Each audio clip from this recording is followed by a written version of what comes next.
Today I was gonna finish up the Jumpstart packs from the Foundation Beginner's box I had. So we had the Inferno one, which was red. Uh, First we're starting off with Terror of Mount Velis. It's a 5/5 creature, a dragon for 5 and 2 mounds. It has flying and double strike. When this creature enters, creatures you control gain double strike until end of turn. So I mean that's pretty good value for 7 mana. I mean seven's a lot, but you kind of expect it to do a lot at that cost. Because not only does it have flying and double strike, but it also gives other creatures you control double strike until end of turn. Fury Annihilation. It's an instant for 2 and a mountain. Fury Annihilation deals 5 damage to target creature. Exile up to 1 target equipment attached to that creature. If that creature would die this turn, exile it instead. So not only are you potentially killing a creature and exiling it if it does die, but you're also exiling one of the equipments attached to it, so that's pretty good. Get rid of the pesky equipment in addition to a creature. Fire Spitter Whelp. It's a 2/2 creature, a dragon for 2 and a mountain. Has flying. Whenever you cast a non creature or dragon spell, this creature deals 1 damage to each opponent. Carnelian Orb of Dragonkind. It almost reminds me of a Dragon Ball from the Dragon Ball Z, but just a different color. It's more like an amber red with a glow as opposed to, I think, the Dragon Balls were gold. But it's kind of cool. It's in a treasure chest with some coins. It's an artifact for 2 in a mountain. Tap to add a mountain. If this mana is spent on a dragon spell, it gains haste until end of turn. So I mean, basically, it's just a land that costs 3 instead of being free, but you're potentially giving a dragon haste if you're spending the mound to play a dragon. So, very niche, but can see how it could be good in certain decks. Dragon Lord's Servant. It's a 1/3 creature, a goblin shaman for 1 and a mountain. Dragon spells you cast cost 1 less to cast. Kind of interesting, I guess, that it's reducing the cost of dragons, but it's not a dragon itself. But my friend has a dinosaur deck that um, they have at least one creature in there that reduces the cost of dinosaurs, and that creature isn't a dinosaur, so I guess it's in line with what some things they've done in the past, as far as, you know, kind of wanting you to play a, certain kind of creature and then throw random other creatures in to, like, help buff or, in this case, reduce cost. Fire Elemental. It's a 5/4 creature, an elemental. It's just a vanilla creature, no abilities, no rule text, just a 5/4 creature for 3 and 2 mountains. Kind of funny because I remember seeing a Facebook post recently about someone complaining, oh, Magic started getting dumb when they started having more creatures with abilities than, just vanilla creatures. Um, but I don't know if that's just the person um, didn't like how complicated things got. Maybe, you know. Next we have Kargan Dragon Rider, which I don't know, kind of interesting that the person's not riding the dragon, even though it says Dragon Rider in the name. It's a 2/2 creature, a human warrior for 1 and a mountain. As long as you control a dragon, this creature has flying. So kind of interesting, I guess. Oh, hey, you have a dragon, this guy also has flying.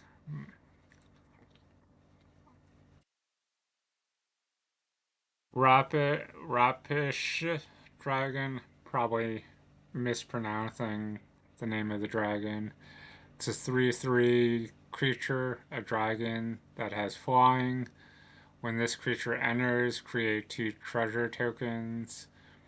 The reminder text their artifacts with tap, sacrifice this token, add 1 mana of any color. I think I forgot to mention the mana cost, but it's 4 and a mountain.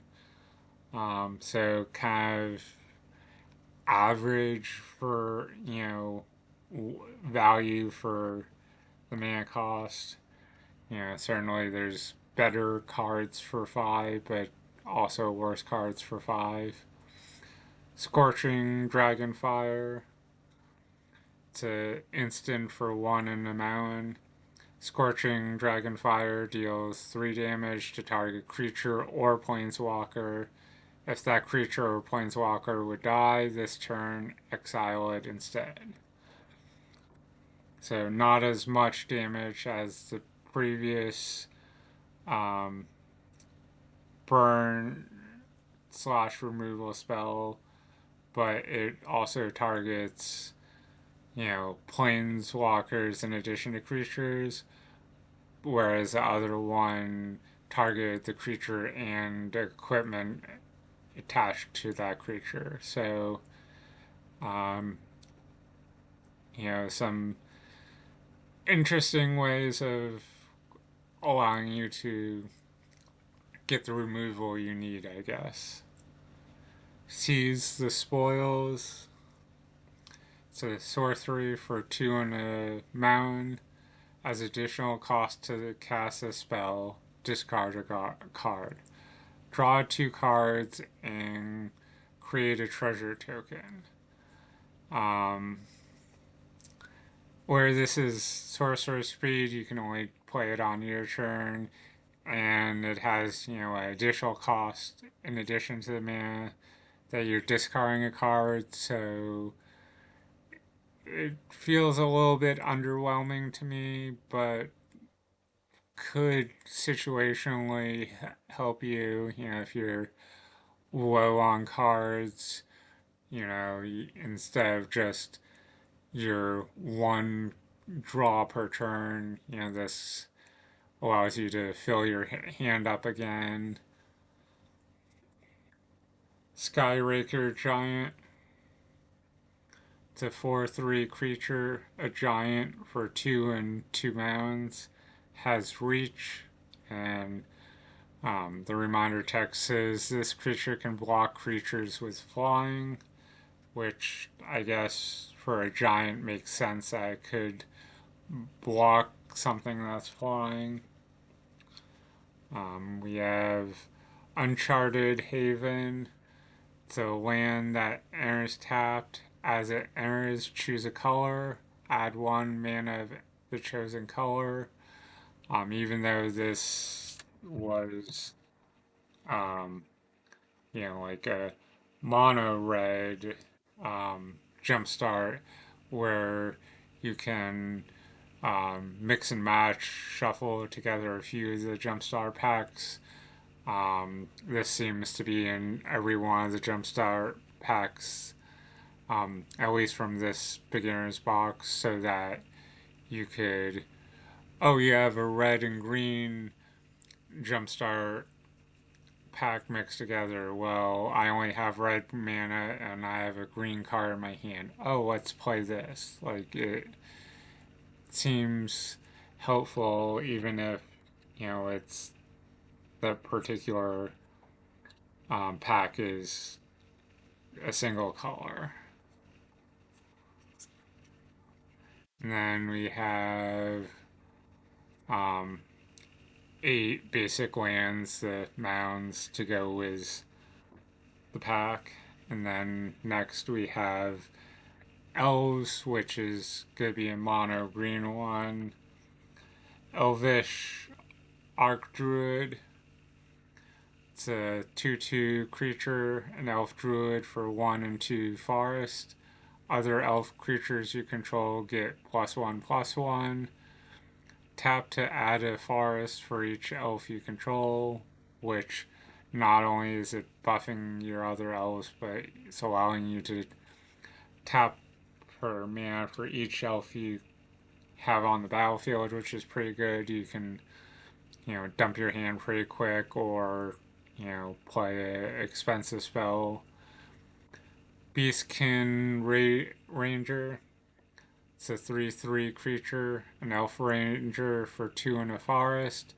Has trample. The reminder text says this creature can deal excess combat damage to the player or planeswalker it's attacking. Whenever another creature you control enters, this creature gets +1/+0 until end of turn. Elvish Regrower. It's a 4/3 creature, an elf druid for 2 and 2 forest. When this creature enters, return target permanent card from your graveyard to your hand. Felling Blow.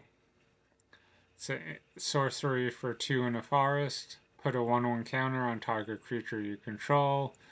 Then that creature deals damage equal to its power to target creature an opponent controls. Broken Wings. It's an instant for 2 in a forest. Destroy target artifact, enchantment, or creature with flying, which not a lot of elves have flying, so it's good that there's a removal spell that you could take care of a creature with flying. Given it'd be nice if it was able to target any creature, but where there's so many different things that you're able to remove, it makes sense that it narrows down the kind of creature you can get rid of for that mana value.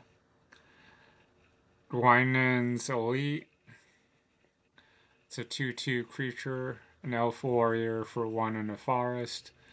Whenever this creature enters, if you control another elf, create a 1/1 green elf warrior creature token.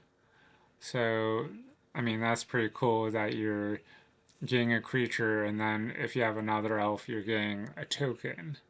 If you had some kind of blink ability, this would, help kind of create a stronger board state, or, if this particular 2/2 dies, if that other creature that brought, a permanent from your graveyard back to your hand to then replay this, you know, um, Leyland No War Elves. the 1/1 creature, an elf druid for a forest, and it taps to add a forest. I mean, elves are kind of all about um, tapping for mana, and a lot of them feel cheap, so you're, making, oh, massive board state quick. You just need something to draw, more of your deck once you start emptying your hand. Snakeskin Veil. It's an instant for one forest. Put a 1/1 counter on target creature you control. It gains hexproof until end of turn. The reminder text says it can't be the target of spells or abilities your opponents control. Jiraga Invocation. It's a sorcery for 4 and 2 forest. Each creature you control gets +3/+3 until end of turn and must be blocked this turn if able. So, you know, quite a decent buff and forces your opponents to block, potentially killing some of their creatures. Um, Obviously, it's a drawback of being a sorcerer, so you can only do it on your turn, but at the same time, um, your creatures must be blocked until end of turn, so you normally wouldn't be attacking on an opponent's turn. To Juru's Path Warden, it's a 5/4 creature, an elf warrior ally for 4 in a forest. Has vigilance. The reminder text says attacking doesn't cause this creature to tap. It has trample. The reminder text says this creature can deal excess damage to the player or planeswalker it's attacking. Thornwheeled Archer. It's a 2/1 creature, an elf warrior for, or not warrior, elf archer for 1 in a forest. It has reach. This creature can block creatures with flying. It also has Death Touch, which the rule reminder says any amount of damage this deals to a creature is enough to destroy it. Wild Heart Invoker. It's a 4/3 creature, an elf shaman for 2 and 2 forest. You can pay 8. Target creature gets +5/+5 and gains trample until end of turn. The rules reminder it can deal excess damage, combat damage to the player or planeswalker it's attacking. I mean, +5/+5 and trample is pretty good. It's almost a little bit steep for that, but with how much mana elf deck can make, it's not unreasonable to have somewhat early. Not surprisingly, we have Uncharted Haven, which is a land that enters tapped. As it enters, choose a color, add 1 mana of the chosen color. And then we have 7 basic lands, forests.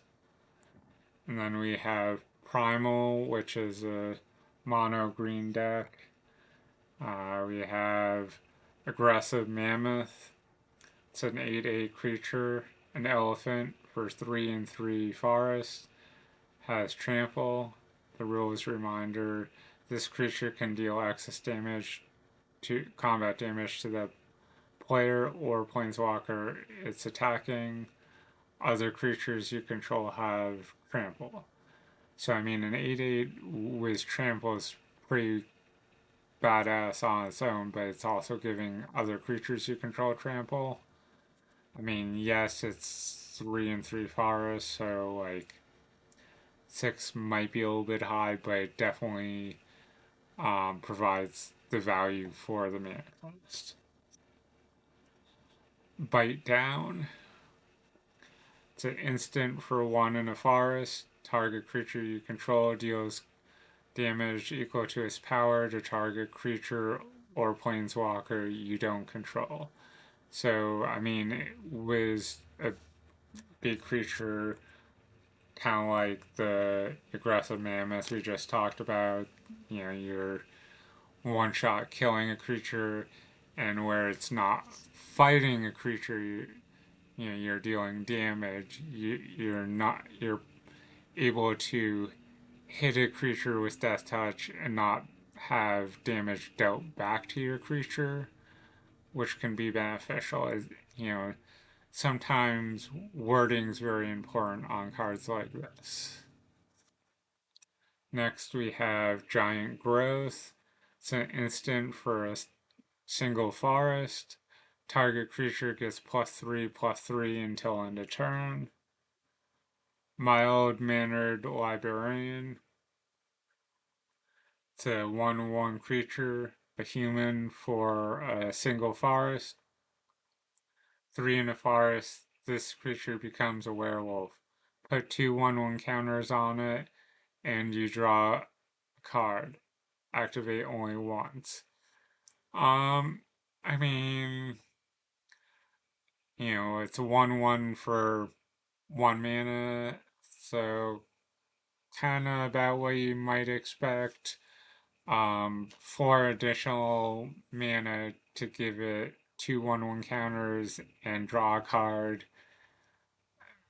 Maybe a little bit underwhelming, but um, if you in the right deck, obviously it can be helpful. Wildwood Scourge. It's a 0/0 creature, a Hydra for X in the forest. This creature enters with X/1/1 counters on it, which is why it's a 0/0, but it costs X. You're putting however many 1/1 counters on it in addition. So, whatever mana you have, minus the forest, you're putting that many 1/1 counters on it. Whenever one or more 1/1 counters are put on another non-Hydra creature you control, put a 1/1 counter on this creature. Bear Cub. The 2/2 creature, a bear for 1 in a forest, is just a vanilla creature. It's a 2/2 that has no abilities, no nothing. Next we have Biogenic Upgrade. It's a sorcery for 4 and 2 forest. Distribute 3/1/1 counters among 1, 2, or 3 target creatures. Then double the number of 1/1 counters on each of those creatures. So in a deck that has some stuff doing with 1/1 counters, this is a pretty cool card. I mean, yes, it's a sorcery, so you can only do it on your turn, so there's a little bit of a drawback. But to be able to um, put 3/1/1 counters on anywhere from 1 to 3 of your creatures, and then double 1/1 counters on all your creatures. Um, oh, actually, no, it just says on each of those creatures, so it's just the creatures that got the 1/1 counters from this get doubled. I guess it would have been a little bit overpowered if if it was on other creatures with 1/1 counters. Druid of the Cowl. It's a 1/3 creature, an elf druid for 1 in a forest. You can tap to add a forest. Kind of surprised this wasn't in the Elves deck instead. Yes, some of these cards are high mana cost, so you'd want to have something to help contribute to casting them, but this almost seems like a better fit in the Elves pack. Next is Magnagos Sentry. It's a 4/4 creature, a tree folk for 3 in a forest. Has reach. This creature can block creatures with flying. I mean, it's a walking tree, so I guess reach makes sense. Kind of like reach makes sense for, the giant from one of the Jumpstar packs. New Horizon. It's a enchantment aura for 2 in a forest. Enchant land. When this aura enters, put a 1/1 counter on target creature you control. Enchanted land has tap. Add 2 mana of any one color. So whatever land you're enchanting, you're able to do 2 mana instead of 1, and if you're attaching it to a basic land, you know, let's say, where this is a green deck, you attach it to a forest, but it says add 2 mana of any one color, so it doesn't specify, hey, you can only tap for 2 forests. It could be 2 swamps if you need, 2 islands, 2 mountains, 2 plains, wherever you need. Thrashing Rotodon. The 3/4 creature, a dinosaur for 1 and 2 forest. You can pay 1, sacrifice this creature, destroy target artifact or enchantment. So, I mean, it's a 3/4 creature, so you have a body on the battlefield, but in a pinch, it can turn into a removal spell to deal with an artifact or enchantment. I don't see that too often. A 2 for 1. Normally in a removal spell is an instant or a sorcery. And then no surprise here, the Uncharted Haven. This land enters tapped. As it enters, choose a color. Add 1 mana of the chosen color. And then we have the basic land. We have 8 forests, and that was the last few of the Jumpstar packs from the Foundation Beginner Box. I recently got an Avatar: The Last Airbender Beginner's Box, so I'll be going through some of the Jumpstart packs from that in the near future, in addition to doing some commander decks in the near future. Thanks and have a good day.